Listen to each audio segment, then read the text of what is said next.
আমাদের দেশের কিছু গণ্ড মূর্খ আছে, আমাদের হিন্দু ভাইদের কিছু সাধু, তারা প্রকাশ্যে বলছে ইসলাম कोई धर्म नहीं है। तारा एटाओ बोलचे दुनिया में सबसे पहले सनातन धर्म आया था, सनातन धर्म ही धर्म है, इस्लाम कोई धर्म नहीं। किंतु कारो जाना नहीं, ताके उत्तर दीते पारे ना। उत्तर यदि खुঁজতে চাও तो আল্লাহর কসম কোরআন উত্তর দিয়েছে।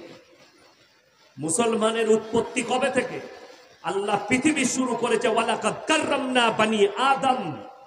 পৃথিবীতে প্রথম মানুষ আল্লাহ যাকে পাঠিয়েছেন তিনি হচ্ছেন মুসলমান এবং নবী হযরতে আদম। জোরে বলুন সুবহানাল্লাহ। মুসলমান দিয়ে আল্লাহ দুনিয়া শুরু করেছেন আর এর আখরি করবেন আল্লাহ মুসলমান দিয়ে কিয়ামত পর্যন্ত। ওই জন্য কোরআন একটা বড় আদর্শবান কিতাব। আপনি কি নেবেন? আপনি খুঁজছেন পৃথিবীতে, আপনি খুঁজছেন সমাজে, আপনি খুঁজছেন শিক্ষায়, আপনি খুঁজছেন কলেজে, আপনি খুঁজছেন আপনার ইউনিভার্সিটিতে। আমার ভাই, যদি আদর্শ নিতে চান, সব থেকে বড় আদর্শ এবং শিক্ষা, জীবন ব্যবস্থা, সমাজ ব্যবস্থা, রাজনৈতিক ব্যবস্থা, অর্থনৈতিক ব্যবস্থা, মোরাল ব্যবস্থা, সবকিছু আমার আল্লাহ কোরআনে ভরে দিয়েছেন। জোরে বলুন সুবহানাল্লাহ। তুমি নেতা হলে কেমন হবে, তুমি গ্রামের মোড়ল হলে কেমন হবে, তুমি সমাজের ব্যক্তি হলে কেমন ব্যক্তি হবে, আমি একটা একটা করে বুঝাবো। ওই জন্য বললাম হক কথা বললে কিন্তু গায়ে লাগে, লাগে না? লাগে না? হক কথা মানুষের গায়ে লাগে, কিন্তু পরে আপনি ভাববেন বাড়িতে শুয়ে, রাত্রিতে, সকালবেলায় আমার জন্য দোয়া করবেন, না হলে বদদুয়া করবেন, গায়ে লাগলে বদদুয়া করবেন। আর যদি বুঝতে পারেন যে মোল্লা হক কথা বলে গেছে তো আমার লাগে একটু দোয়াটা করে দিন। কেন? কিয়ামতের দিনে মুলাকাত হবে, আপনিও দাঁড়াবেন, আমিও দাঁড়াবো। আপনারা কি ভাবছেন আমাদের মতো মৌলবীকে আল্লাহ ছেড়ে দিবে? বেটা, পৃথিবীর যে কোনো পীর ফকির মৌলবী মোল্লা তো দূরের কথা।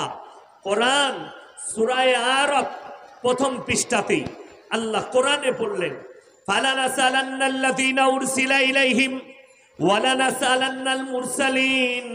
কিয়ামতের দিনে হে আমার বিশ্ব নবী, আমি নবী পয়গম্বরকেও দাঁড় করাবো, রাসূলকেও দাঁড় করাবো, আর তাদের উম্মতিকে দাঁড় করানো হবে।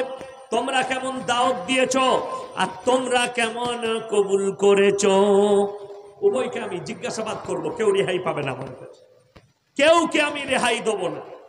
ওই জন্য আমার ভাইজান, আপনি যেটা ভাবছেন আপনার ভাবাটা ভুল, আপনি যেটা ভাবছেন আপনার ভাবনাটা ভুল। যে কোরআন কি দিয়েছে আপনাকে দেখিয়ে দিই। গোটা ভারতবর্ষে নয়, পৃথিবীতে নোংরামিতে ভরে যাওয়ার কারণ একটাই, সেটা হচ্ছে সমাজ আলেম থেকে, মৌলবী থেকে বিচ্ছিন্ন সমাজ। আজকে আমি আসরের পরে ঢুকলাম, এসে দেখলাম এত সুন্দর কুইজ চলছিল বাচ্চাদের, মক্তবের বাচ্চা। আমি তো দোয়া করে যাব, আল্লাহ আমার এই সমস্ত ভাইজান দিকে আল্লাহ হায়াত দারাজ করুন, আল্লাহ ইনাদের উমরে বরকত দে। এই তালিমটা যে কত জরুরি, এই তালিমটা যে কত বড় তালিম, এটা যদি আপনার ব্রেনে না আসে, আপনাকে বলে দিই, পৃথিবীর বেঈমান কাফেররা বলছে শিক্ষিত করো, আর কোরআন বলছে শিক্ষার থেকে আগে আদর্শ দাও। শিক্ষা থাকবে, যদি আদর্শ না থাকে সে তার কওমের জন্য কাজ করতে পারবে না। ওই জন্য কোরআন বলেছে, শুনেন, নেতা সিলেক্ট করবেন, নেতা কেমন হবে? মসজিদের মোতাওয়াল্লি সিলেক্ট করবেন, মসজিদের সেক্রেটারি সিলেক্ট করবেন, গ্রামের মোড়ল সিলেক্ট করবেন, গ্রামের নেতা সিলেক্ট করবেন। আমার আল্লাহ যেভাবে বলেছে ওইভাবে করবেন। সবাই করবেন, জোরে বলুন ইনশাআল্লাহ। যেভাবে কোরআন বলেছে। আর যারা মোড়ল আছেন, যারা নেতা আছেন, তারা আমার নবী, বিশ্ব নবী জানাবে মুহাম্মাদুর রাসূলুল্লাহ সাল্লাল্লাহু আলাইহি সাল্লাম যে আদর্শ দিয়েছেন, আমার আল্লাহ কোরআনে নেতাদের মোড়লদের যে আদর্শ দিয়েছেন, যে বিচার ব্যবস্থা দিয়েছে, সেইভাবে তোমরা বিচার ব্যবস্থা করো, সেইভাবে চলাফেরা করো।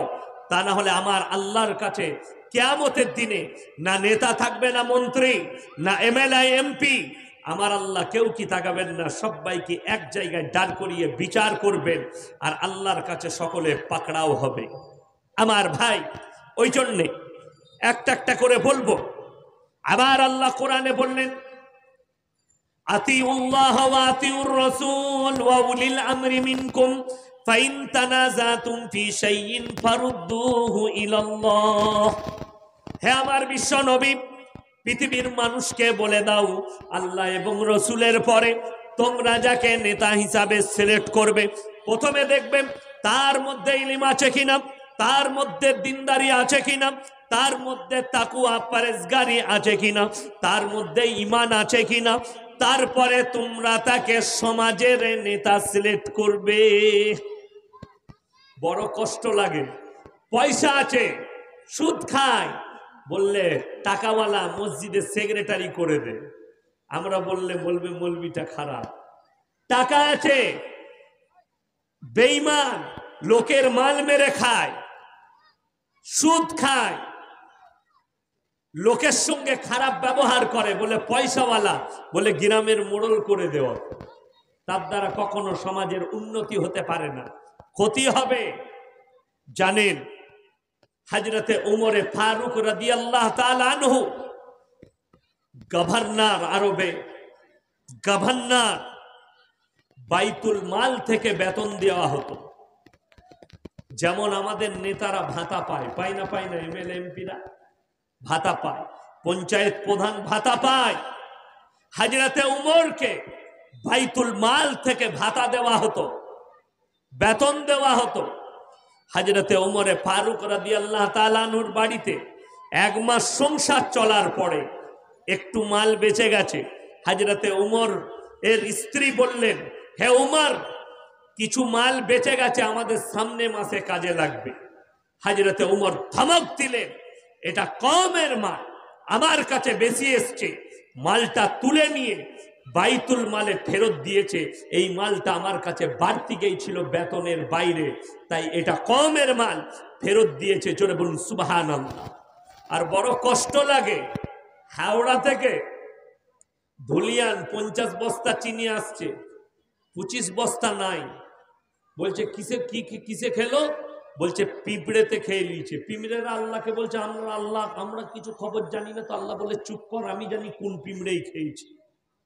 বুঝতে পেরেছেন না পারেননি? समझदारों के लिए इशारा काफी। খুব ভালো করে বুঝবেন, সরকার দিয়েছে 1,10,000 করে বাড়ির জন্য। আপনি বললেন লুকিয়ে 5 দিয়ে যাবি, নাইলে বাড়ি পাবি না। কওমের মাল আত্মসাৎ করেছে অন্যায় ভাবে। আল্লাহর কসম,